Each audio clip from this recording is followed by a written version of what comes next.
ہم بہت زیادہ پریشانی میں ہوتے ہیں اور آزمائشیں ختم ہونے کی بجائے بڑھتی ہی جا رہی ہوتی ہیں۔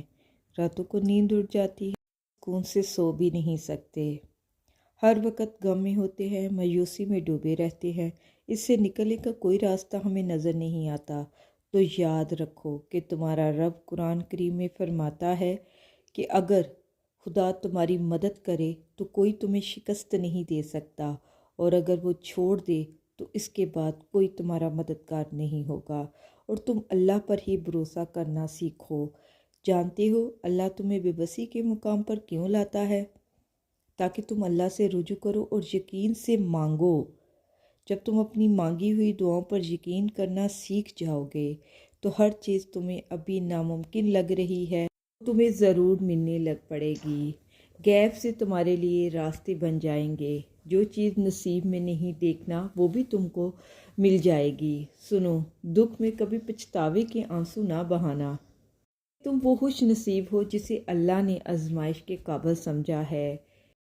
بہت سے لوگ تو غفلت میں پڑے ہوئے ہیں، ان کے ہاتھ کا بھی دعا کے لیے نہیں اٹھتے۔ سنو، ہر مشکل کا حل اللہ کے پاس ہے۔ اس کو اپنی محبت اور دعاؤں کے اللہ تعالیٰ فرماتے ہیں، کہہ دو میرے ان بندوں سے جنہیں حالات ناممکن لگ رہے ہیں، ہر چیز پر قدرت رکھنے والا ہوں۔ پتہ ہے ہر رشتہ کبھی نہ کبھی مان توڑ دیتا ہے اور ہر تعلق کبھی نہ کبھی برہم کھو دیتا ہے۔ صرف اللہ کی ذات ہے جو ہمیشہ باقی رہتی ہے۔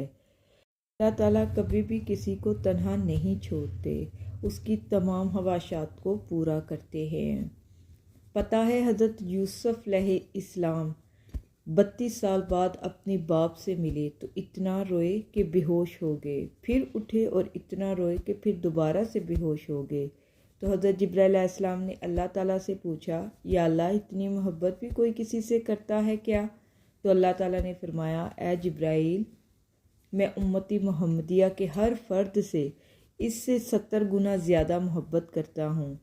اللہ تم سے بے حد محبت کرتا ہے۔ ہر فیصلے میں تمہارے لیے خیر چھپی ہے۔ ہاں، اس کو سمجھنے کے لیے تمہیں وقت لگتا ہے، مگر تم صبر سے کام لو۔ دیکھو، زیادہ نہ سوچو، زیادہ سوچنا انسان کو ختم کر دیتا ہے۔ بس دعا کرو اور رب پر چھوڑ دیں، اور پھر حیرت انگیز معجزے اپنی آنکھوں سے دیکھنا اور کہیں گے کہ یہ کیسے ہو گیا۔ وہ مالک حقیقی ہے، نامعجزے کرنا تو اس کی شان میں نہیں ہے۔ پتہ ہے حضرت علی رضی اللہ عنہ نے فرمایا، جو اپنے نصیب پر اکثر روتے رہتے ہیں اسے یہ خبر ہی نہیں ہوتی کہ رب نے ان کے حق میں اور ہی بہتر لکھ دیا ہے۔ تو پھر کیوں تم نا امید ہوتے ہو؟ تمہارا رب ہے نا تمہارے ساتھ؟ یہ کیسے ہو سکتا ہے کہ جس رب نے تمہارے دل میں اس چیز کا خیال ڈالا ہے، امید دلائی ہے، وہ تمہیں اس چیز کو پورا ضرور کرے گا، اور صرف تمہیں انتظار کرواتا ہے تاکہ تم اس کے انتظار پر پورا اترو۔ صبر کرو، لیکن وہ تمہیں ضرور دیتا ہے۔ اگر آپ کا صبر نہیں آ رہا تو اٹھو، وضو کرو، نماز ادا کرو، دعا کرو، اور دعا کرو جب بھی دعا کرو تو اس نیت سے کرو کہ بے شک اللہ قبول کرنے والا ہے۔ دعا کرنا اور صبر کرنا، اللہ سے مانگتے رہنا، اور قبول کرنے والا ہے، اور آپ کی دعائیں ضرور قبول ہوتی ہیں۔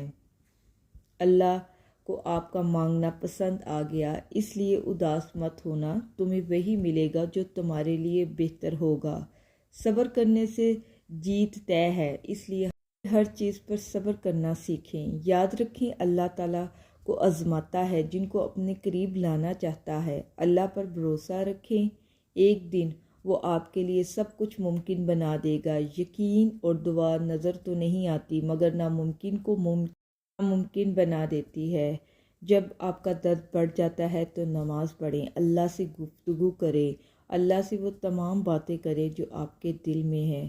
وہ آپ کا محافظ ہے۔ اگر اللہ پر بہت زیادہ بھروسہ رکھتے ہیں آپ تو یہ بات بھی یاد رکھیں، اللہ تعالیٰ بھی آپ کو ہم سے کبھی ٹوٹنے نہیں دے گا، آپ کی امیدوں کو بہت جلد پورا ہونے دے گا۔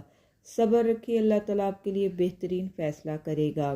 ہمارا دل کو بس ایک بات کہنے اور ماننے کی ضرورت ہوتی ہے کہ اللہ ہے نا، سب ٹھیک کر دے گا انشاءاللہ۔ غم اور تکلیف میں اللہ کو پکارو، اللہ سے باتیں کریں، اللہ سے مدد مانگے، آپ کو سکون ملے گا اور بے شمار ملے گا۔ صبر کریں اور اللہ کو اپنی ہر غم بتائیں۔ جس کو آپ حاصل کرنا چاہتے ہیں اس کا تصور اپنی آنکھوں میں لائے، اللہ تعالیٰ ان کے تمام مسائل کو حل کرے گا جو بھی آپ مانگتے ہوں۔ پھر آپ کیوں اللہ سے مانگ کر اداس ہوتے ہیں؟ آپ کس کو راضی کریں گے؟ بس اللہ کو راضی کر لیں، تمام مسئلے حل ہو جائیں گے۔ نہ سوچیں، کبھی کبھی ہر چیز اللہ پر چھوڑ دیں اور اس کے فیصلوں کا انتظار کریں، وہ بہترین فیصلے کرنے والا ہے۔